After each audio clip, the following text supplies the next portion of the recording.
Bring the rest of my property up here.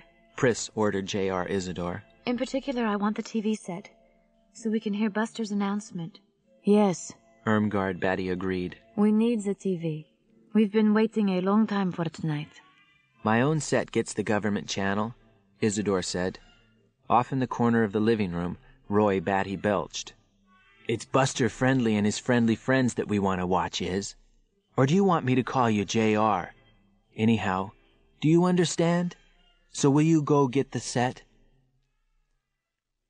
Alone, Isidore made his way down the echoing, empty hall to the stairs. The potent, strong fragrance of happiness still bloomed in him. The sense of being, for the first time in his dull life, useful. He entered Pris's former apartment. The silence all at once penetrated. You have to be with other people, he thought, in order to live at all. Thank God they stayed. It would require 2 trips to transfer Pris's possessions to the apartment above. A few minutes later, he had gotten the TV upstairs. His fingers groaning, he placed it on the coffee table in the living room. The Battys and Pris watched impassively. Downstairs again, he gathered the girls' clothing together, stuffed every piece into the suitcase, then labored back up the stairs. On the step ahead of him, something small moved in the dust. Instantly, he dropped the suitcases. He whipped out a plastic medicine bottle, which, like everyone else, he carried for just this. A spider, undistinguished but alive. Shakily, he eased it into the bottle and snapped the cap shut. Upstairs at the door of his apartment, he paused to get his breath. Yes, sir, folks, the time is now. This is Buster Friendly, who hopes and trusts you're as eager as I am to share the discovery which I've made, and by the way, had verified by top-trained research workers. Ho-ho, folks, this is it. I found a spider, John Isidore said. The 3 androids glanced up. Let's see it, Pris said. Don't talk while Buster is on, Roy Batty said. I've never seen a spider, Pris said. All those legs. Why does it need so many legs, J.R.? That's the way spiders are, Isidore said, his heart pounding. 8 legs. You know what I think? Pris said. I think it doesn't need all those legs. 8? Irmgard Batty said. Why couldn't it get by on 4? Cut 4 off and see. Opening her purse, she produced a pair of clean, sharp cuticle scissors, which she passed to Pris. A weird terror struck at J.R. Isidore. Carrying the medicine bottle into the kitchen, Pris seated herself at J.R. Isidore's breakfast table. She removed the lid from the bottle and dumped the spider out. She reached for the scissors. Please, Isidore said. Pris glanced up. Is it worth something? Don't mutilate it, he said. With the scissors, Pris snipped off one of the spider's legs. In the living room, Buster Friendly on the TV screen said, Take a look at this enlargement of a section of background. This is the sky that you usually see. Wait, I'll have Earl Parameter, head of my research staff, explain their virtually world-shaking discovery to you. Pris clipped off another leg, restraining the spider with the edge of her hand. She was smiling. Blow-ups of the video pictures, a new voice from the TV said, when subjected to rigorous laboratory scrutiny, reveal that the gray backdrop of sky and daytime moon against which Mercer moves is not only not Terran, it is artificial. You're missing it, Irmgard called to Pris. This is so important, what they're saying. It proves everything we believed is true. The TV set continued. The moon is painted. In the enlargements, one of which you can now see on the screen, brushstrokes are shown. And there is even some evidence that the scraggly weeds, perhaps even the stones hurled at Mercer by unseen alleged parties, are equally fake. It is quite possible, in fact, that the stones are of a soft plastic, causing no authentic wounds. In other words, Buster Friendly broke in, Wilbur Mercer is not suffering at all. We at last managed, Mr. Friendly, to track down a former Hollywood special effects man, Wade Courtot, who flatly states, from his years of experience, that the figure of Mercer could well be merely some bit player marching across a soundstage. Pris had now cut off 3 legs from the spider, which crept about miserably on the kitchen table.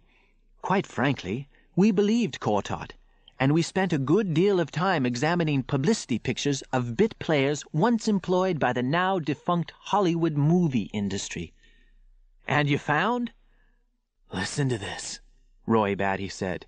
Irmgard gazed fixedly at the TV, and Pris ceased her mutilation of the spider. "We located, by means of thousands upon thousands of photographs, a very old man now, named Al Jari, who played a number of bit parts in pre-war films. From our lab, we sent a team to Jari's home in East Harmony, Indiana. I'll let one of the members of the team describe what he found." A technician spoke. "I scanned, by telepathic means, the blurred, debris-cluttered, and hazy mind of Al Jari, seated across from me. I found that the old man did, in actuality, make a series of short 15-minute video films for an employee whom he'd never seen. And as we had theorized, the rocks did consist of a rubber-like plastic. The bloodshed was ketchup." "Al Jari," Buster Friendly said. "Well, well, an old man who even in his prime never amounted to anything. It has often been said by the adherents of Mercerism that Wilbur Mercer is not a human being, that he is an archetypal superior entity, perhaps from another star. Well, in a sense, this contention has proven correct. Wilbur Mercer is not human, does not in fact exist. The world in which he climbs is a cheap Hollywood soundstage which vanished into Kipple years ago. And who, then, has spawned this hoax on the Sol system? Think about that for a time, folks." We may never know, Irmgard murmured. "We may never know," Buster Friendly said. "Nor can we fathom the peculiar purpose behind this swindle. Yes, folks, swindle. Mercerism is a swindle." "It's that empathy," Irmgard said. She roved into the kitchen, up to Isidore. "Isn't it a way of proving that humans can do something we can't do? Because without the Mercer experience, we just have your word that you feel this empathy business, this shared group thing. How's the spider?" She bent over Pris's shoulder. With the scissors, Pris snipped off another of the spider's legs. "For now," she said. She nudged the spider. "He won't go, but he can." Roy Batty appeared at the doorway.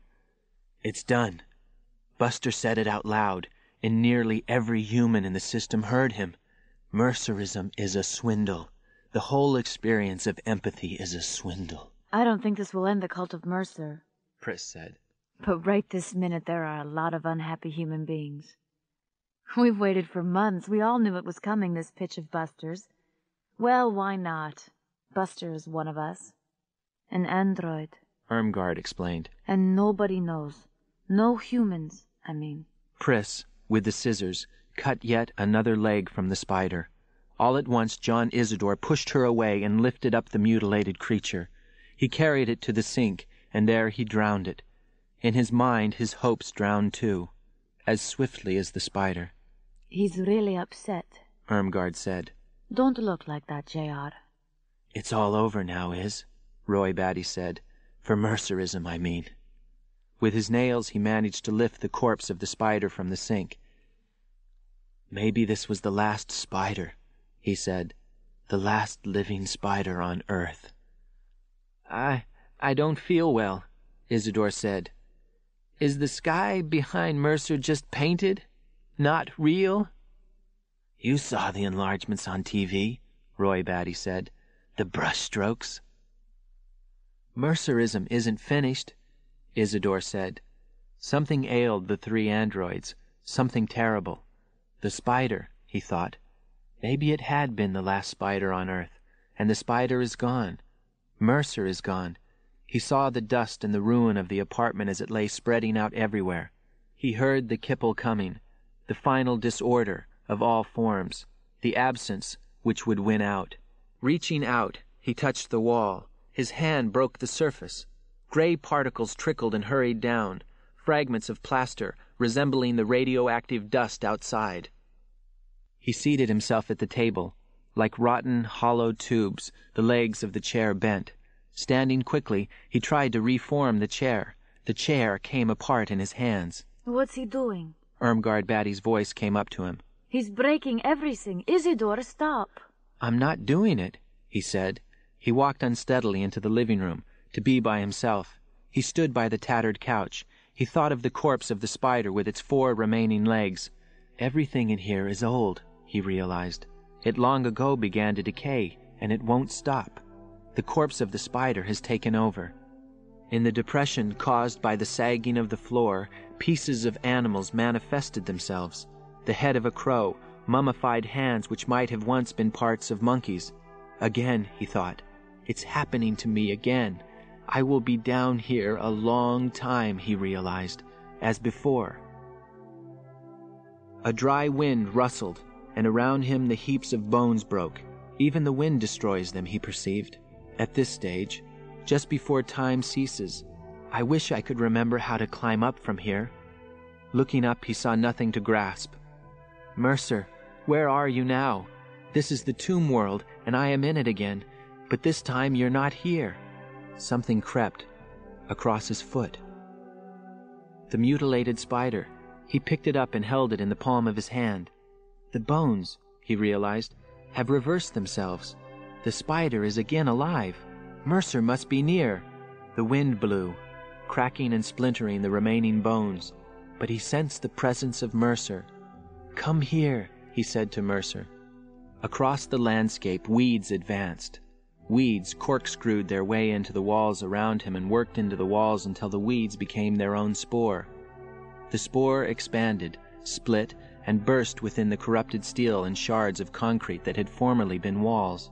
But the desolation remained after the walls had gone. Except for the frail, dim figure of Mercer, the old man faced him. Is the sky painted? Isidore asked. Are there really brushstrokes that show up under magnification? Yes, Mercer said. I can't see them. You're too close. You have to be a long way off, the way the androids are. They have better perspective. Is that why they claim you're a fraud? I am a fraud. They are sincere. Their research is genuine. From their standpoint, I am an elderly retired bit player named Al Jarry. All of it is true. They will have trouble understanding why nothing has changed. Mercer indicated with a sweep of his hand the barren, rising hillside, the familiar place. I lifted you from the tomb world just now, and I will continue to lift you until you lose interest and want to quit. But you will have to stop searching for me, because I will never stop searching for you. Mercer held out a closed hand, palm up. Before I forget it, I have something of yours here. He opened his fingers. On the hand rested the mutilated spider, but with its snipped-off legs restored. Thanks. Isidore accepted the spider. He started to say something further. An alarm bell clanged. Roy Batty snarled. There's a bounty hunter in the building. Get all the lights off. Get him away from the empathy box. He has to be ready at the door. Go on. Move him! Looking down, John Isidore saw his own hands. They gripped the twin handles of the empathy box. As he stood gaping at them, the lights in the living room of his apartment plunged out. Listen, J.R. Irmgard whispered. You have to go to the door when he knocks. You have to show him your identification and tell him this is your apartment and no one else is here. Don't let him in, Pris said. Say anything, do anything that will stop him. Isidore groped his way to the door, halted there, listening. Hear anything? Roy Batty said, bending close. Step out and take a look. Opening the door, Isidore looked up and down the hall. He still held the spider Mercer had given him. Was it actually the spider Pris had snipped apart? Probably not, but anyhow it was alive. It crept about within his closed hand. He reached the end of the hall, descended the stairs, and stepped outside, onto what had once been a terraced path. The garden had perished during the war, and the path had ruptured in 1,000 places. But he knew its surface, and he followed it, coming at last to a yard-square patch of dust-saturated, drooping weeds. There he deposited the spider. It departed his hand. A flashlight beam focused on the weeds. Now he could see the spider. It rested on a serrated leaf. "What did you do?" the man holding the flashlight asked. "I put down a spider," he said, "so it could get away." "Why don't you take it up to your apartment? You ought to keep it in a jar. According to the January Sydneys, most spiders are up 10% in retail price. You could have gotten $100 and some odd for it." "If I took it back up there, she'd cut it apart again," Isidore said, "bit by bit, to see what it did." "Androids do that," the man said. Reaching into his overcoat, he brought out something which flapped open and extended toward Isidore. "I'm an investigator for the San Francisco Police Department. Deckard, Rick Deckard." The man flipped his ID shut again. "They're up there now? The 3? "Well, the thing is, I'm looking after them. 2 are women. They're the last ones of the group. The rest are dead. I brought Pris's TV set up from her apartment and put it in mine, so they could watch Buster Friendly. Buster proved beyond a doubt that Mercer doesn't exist." Isidore felt excitement, knowing something of this importance.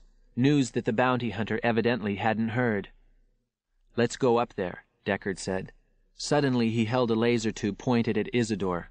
Then, indecisively, he put it away. "You're a special, aren't you?" he said. "A chickenhead." "But I have a job. I drive a truck for the Van Ness Pet Hospital, owned by Hannibal Sloat." "Will you take me up there and show me which apartment they're in? There are over 1,000 separate apartments. You can save me a lot of time." "If you kill them, you won't be able to fuse with Mercer again," Isidore said. "You won't take me up there? Just tell me the floor. I'll figure out which apartment it is." "No," Isidore said. "Under state and federal law," Deckard began. He ceased then. "Good night," he said, and walked away, up the path and into the building, his flashlight bleeding a yellowed, diffuse path before him. Inside the Conapt building, Rick Deckard shut off his flashlight. He made his way along the hall, thinking, "One of them will be a duplicate of Rachel. Maybe the special has been living with her. I wonder how he liked it." He had brought listening gear from his car. He set it up now, a revolving D-Tech snout with a blip screen. In the silence of the hall, the screen indicated nothing. "Not on this floor," he said to himself. He clicked over to vertical. On that axis, the snout absorbed a faint signal. Upstairs. He gathered up the gear in his briefcase and climbed the stairs to the next floor. A figure in the shadows waited. "If you move, I'll retire you," Rick said. The male one, waiting for him. "I'm not an android," the figure said. "My name is Mercer." It stepped into a zone of light. "I inhabit this building because of Mr. Isidore, the special who had the spider. You talked to him briefly outside." "Am I outside Mercerism now?" Rick said. "As the chickenhead said, because of what I'm going to do in the next few minutes?" Mr. Isidore spoke for himself, not for me. "What you are doing has to be done." Raising his arm, he pointed at the stairs behind Rick. "I came to tell you that one of them is the hard one of the 3, and you must retire it first. Quick, Mr. Deckard, on the steps!" His laser tube thrust out. Rick spun and sank onto his haunches facing the flight of stairs. Up it glided a woman, toward him, and he knew her. "Rachel," he said, perplexed, and then he saw that it was not quite Rachel. "For what we've meant to each other," the android said as it approached him, its arms reaching out as if to clutch at him. The clothes, he thought, are wrong, but the eyes, the same eyes. And there are more like this, each with its own name, but all Rachel Rosen. Rachel, the prototype, used by the manufacturer to protect the others. He fired at her as, imploringly, she dashed toward him. The android burst and parts of it flew. He covered his face and looked again, looked and saw the laser tube it had carried roll away, back onto the stairs. The hard one of the 3, Mercer had said. He peered about, searching for Mercer. The old man had gone. He stood alone in the empty hall, but elsewhere in the building, the Batties waited and knew. He hurried down the hall, and all at once his detection gear registered the presence of cephalic activity. He had found their apartment. He rapped on the door. From within, a man's voice sounded. "Who is it?" "This is Mr. Isidore," Rick said. "Let me in because I'm looking after you, and 2 of you are women." "We are not opening the door," a woman's voice came. I want to watch Buster Friendly on Priss's TV set, Rick said. Now that he's proved Mercer doesn't exist, it's very important to watch him. I drive a truck for the Van Ness Pet Hospital, which is owned by Mr. Hannibal Sloat. Would you open the door? It's my apartment. He waited, and the door opened. Within the apartment he saw darkness and indistinct shapes, 2 of them. You have to administer tests, the smaller shape, the woman said. It's too late, Rick said. The taller figure tried to push the door shut and turn on some electronic equipment. No, Rick said. I have to come in. He let Roy Batty fire once. You've lost your legal basis, Rick said, by firing on me. You should have forced me to give you the void conf test, but now it doesn't matter.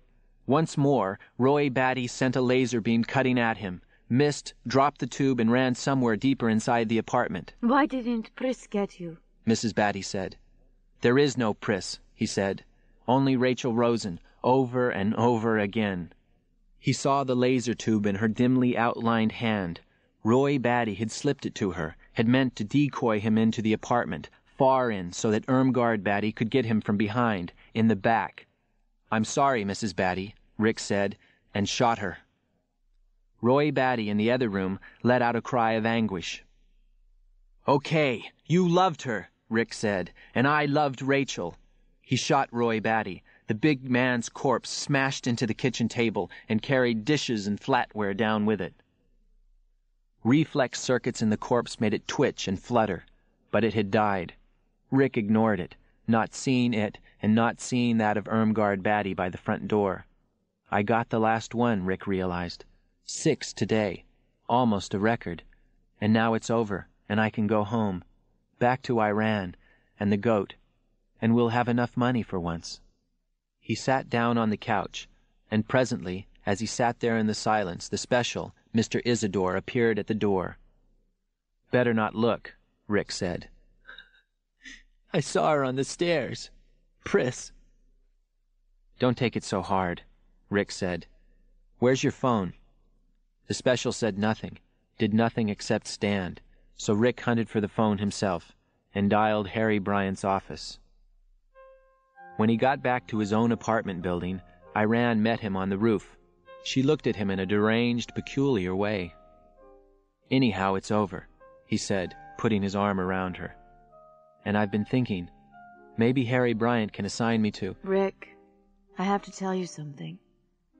Sorry. The goat is dead. For some reason, it did not surprise him. It only made him feel worse. I think there's a guarantee in the contract, he said. If it gets sick within... It didn't get sick. Someone came here, got the goat out of its cage, and dragged it to the edge of the roof. And pushed it off? Yes. Did you see who did it? I saw her very clearly. Barbara was up here. He came down to get me and we called the police, but by then the animal was dead and she had left. A small, young-looking girl with dark hair and large black eyes, very thin, wearing a long fish-scale coat. She made no effort to keep us from seeing her, as if she didn't care. No, she didn't care. Rachel wouldn't have given a damn if you saw her. She probably wanted you to, so I'd know who had done it. He kissed her.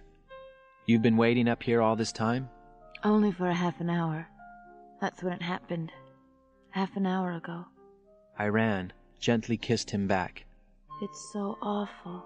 He turned toward his parked car, opened the door, and got behind the wheel. Where are you going? Won't you come downstairs and be with me? There was the most shocking news on TV. Buster Friendly claims that Mercer is a fake. What do you think about that, Rick? Do you think it could be true? Everything is true. Everything anybody has ever thought. Will you be all right? I'll be all right, he said and thought. And I am going to die. Both those are true, too. He closed the car door, flicked a signal with his hand to Iran, and then swept up into the night sky. Once, he thought, I would have seen the stars, years ago, but now it's only the dust. No one has seen a star in years, at least not from Earth. Maybe I'll go where I can see stars, he said to himself as the car headed away from San Francisco, toward the uninhabited desolation to the north, to the place where no living thing would go, not unless it felt that the end had come. In the early morning light, the land below him extended seemingly forever, gray and refuse-littered. Once, he thought, crops grew here, and animals grazed.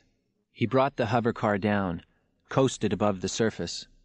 What would Dave Holden say about me now? He asked himself. In one sense, I'm now the greatest bounty hunter who ever lived. I ought to call him. He clicked off the ignition, glided for an interval, and then set the hovercar down. Picking up the receiver of the car's phone, he dialed San Francisco. Mount Zion Hospital. You have a patient named Dave Holden. Would it be possible for me to talk to him? Just a moment, and I'll check on that, sir. Time passed. Rick took a pinch of Dr. Johnson's snuff and shivered. Without the car's heater, the temperature had begun to plunge. No, sir, the operator said. Dr. Costa says that Mr. Holden is not receiving calls. This is police business. He held his ID up. Just a moment. No, sir. Dr. Costa does not feel Mr. Holden's condition will permit him to take any calls. Okay, Rick said. He hung up. The car had become too cold now, so he opened the door and stepped out. A noxious, unexpected wind filtered through his clothes, and he began to walk. It would have been rewarding to talk to Dave, he decided. Dave would have approved of what I did. But also he would have understood the other part, which I don't think even Mercer comprehends. For Mercer, everything is easy, he thought, because Mercer accepts everything. Nothing is alien to him. But what I've done, that's become alien to me. He walked on, up the hillside, and with each step the weight on him grew. As he plodded along, a vague and almost hallucinatory pall hazed over his mind. Here the dead stones, the dust-stricken weeds perceived nothing. At that moment, the first rock, and it was not rubber or soft foam plastic, struck him in the inguinal region, and the pain, the first knowledge of absolute isolation and suffering, touched him throughout. He halted, and then, goaded on, the goad invisible but real, not to be challenged, he resumed his climb. Mercer? He stopped, stood still. In front of him, a shadowy figure, motionless. Wilbur Mercer? Is that you? My God, he realized. It's my shadow. I have to get out of here. Down off of this hill. He scrambled back down. Once he fell. Clouds of dust obscured everything, and he ran. Ahead he saw his parked car. He plucked open the car door, squeezed inside. Who threw that stone at me? He asked himself. No one.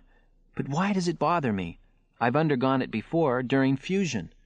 This isn't new, but it was. Because, he thought, I did it alone. This was the last place to go, he realized. I shouldn't have flown here, and now he found himself too tired to fly back out. He looked at his watch, 9:30. Picking up the vidphone receiver, he dialed the Hall of Justice on Lombard. Let me speak to Inspector Bryant. Inspector Bryant is not in his office, Mr. Deckard. He's out of his car, but I don't get any answer.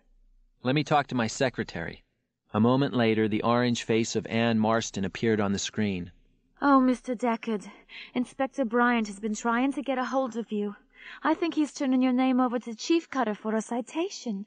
You know, because you retired those 6. I know what I did, he said. That's never happened before. Oh, and Mr. Deckard, your wife phoned. She wants to know if you're all right. Miss Marston peered at him intently. Mr. Deckard, you look awful. So tired. And God, your cheek is bleeding. Putting his hand up, he felt the blood. From a rock, probably. More than one, evidently, had struck him. You look, Miss Marston said.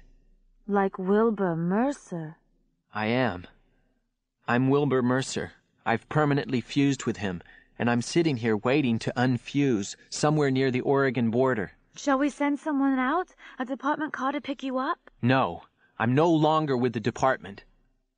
Obviously you did too much yesterday, Mr. Deckard. What you need now is bed rest. Call your wife right away, Mr. Deckard, because she's terribly, terribly worried. I could tell. You're both in dreadful shape. It's because of my goat. Not the androids. Rachel was wrong. I didn't have any trouble retiring them. And the special was wrong, too, about my not being able to fuse with Mercer again. The only one who was right is Mercer. You better get back here to the Bay Area, Mr. Deckard, where there are people. It's strange, Rick said. I had the absolute, utter, completely real illusion that I had become Mercer. When you use the empathy box, you feel you're with Mercer. The difference is, I wasn't with anyone. I was alone.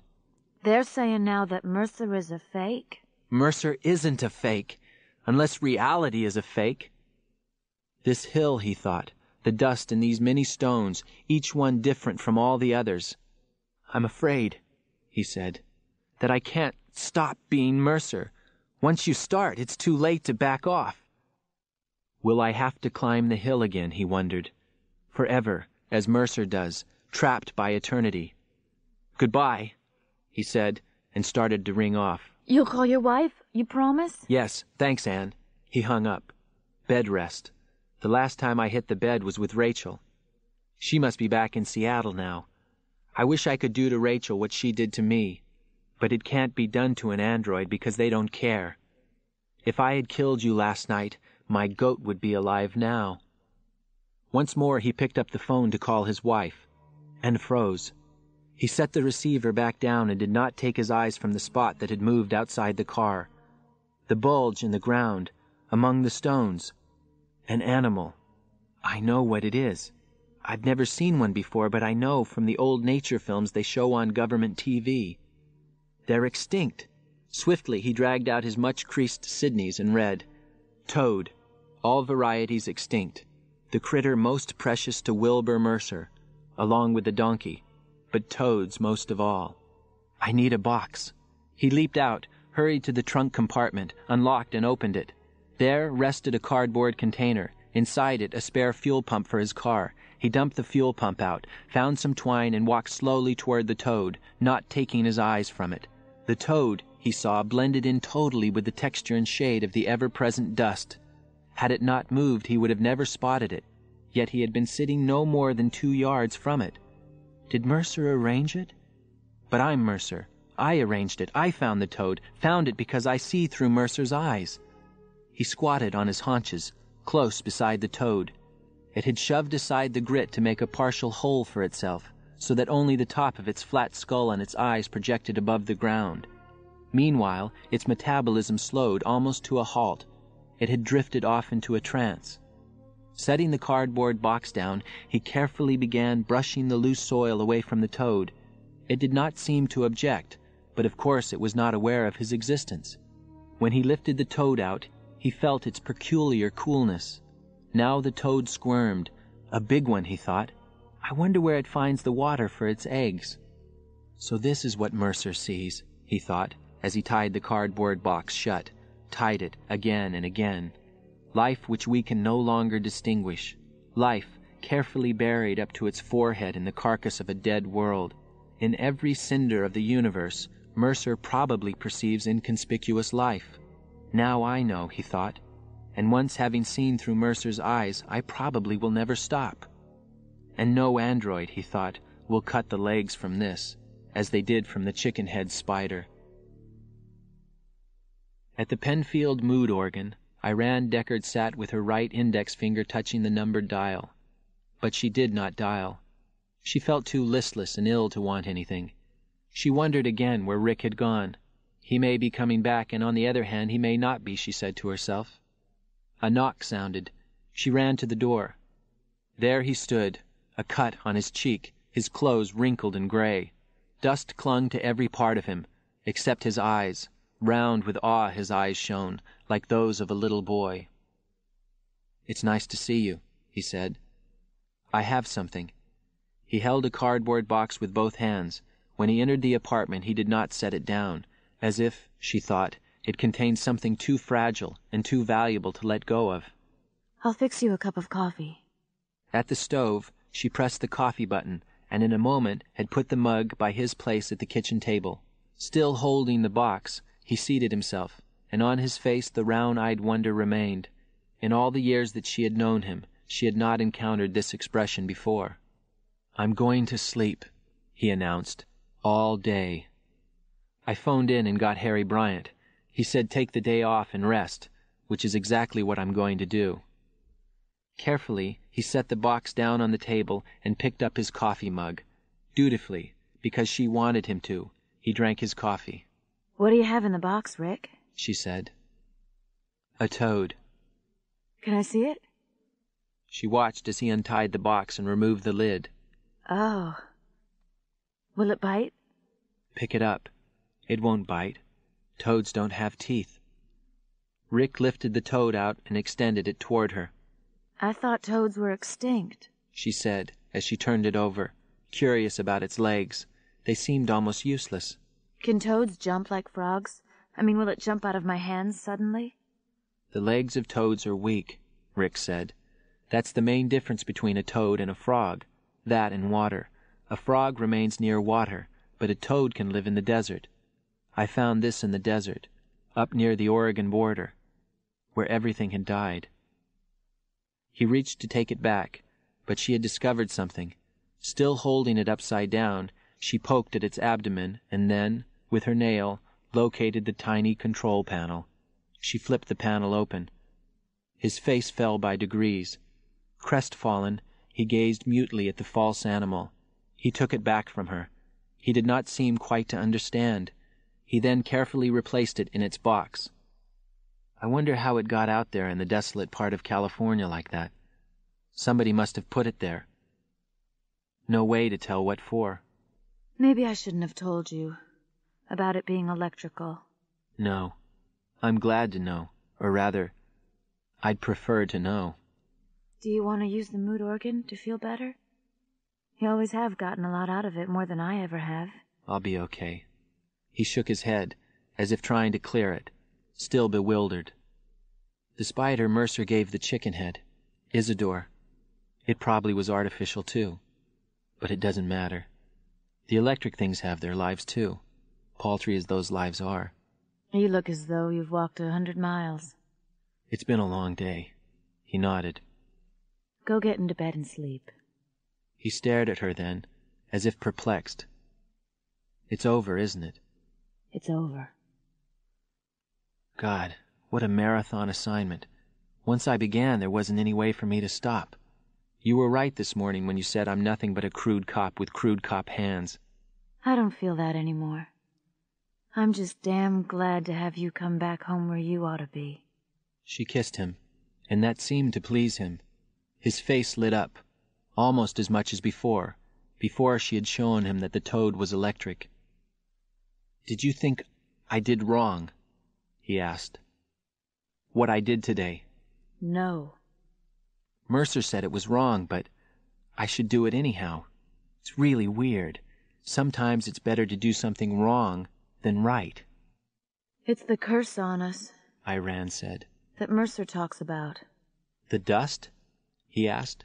The killers that found Mercer in his 16th year, when they told him he couldn't reverse time and bring things back to life again. So now all he can do is move along with life, going where it goes to death. And the killers throw the rocks. It's they who are doing it, still pursuing him. And all of us, actually. Did one of them cut your cheek where it's been bleeding? Yes. Will you go to bed now? If I set the mood organ to a 670 setting? What does that bring about? He asked. Long-deserved peace. He got to his feet, stood painfully, drowsy and confused, and then, by degrees, he progressed to the bedroom. Okay, he said. Long-deserved peace. He stretched out on the bed, dust sifting from his clothes and hair onto the white sheets. No need to turn on the mood organ, Iran realized as she pressed the button which made the windows of the bedroom opaque. The gray light of day disappeared. On the bed, Rick, after a moment, slept. She stayed there for a time, keeping him in sight to be sure he wouldn't wake up, wouldn't spring up to a sitting position in fear as he sometimes did at night. And then, presently, she returned to the kitchen, reseated herself at the kitchen table. Next to her, the electric toad flopped and rustled in its box. She wondered what it ate, and what repairs on it would run. Opening the phone book, she looked in the yellow pages under Animal Accessories, Electric, and Dialed. I'd like to order 1 pound of artificial flies that really fly around and buzz, please. Is it for an electric turtle, ma'am? A toad. Oh, well, then I suggest our mixed assortment of artificial crawling and flying bugs of all types, including... The flies will do. Will you deliver? I don't want to leave my apartment. My husband's asleep, and I want to be sure he's all right. For a toad, the clerk said, I'd suggest also a perpetually renewing puddle, unless it's a horned toad, in which case there's a kit containing sand, multicolored pebbles, and bits of organic debris. And if you're going to be putting it through a feed cycle regularly, I'd suggest you let our service department make a periodic tongue adjustment. In a toad, that's vital. Fine. I want it to work perfectly. My husband is devoted to it. She gave her address and hung up, and feeling better, fixed herself at last a cup of coffee.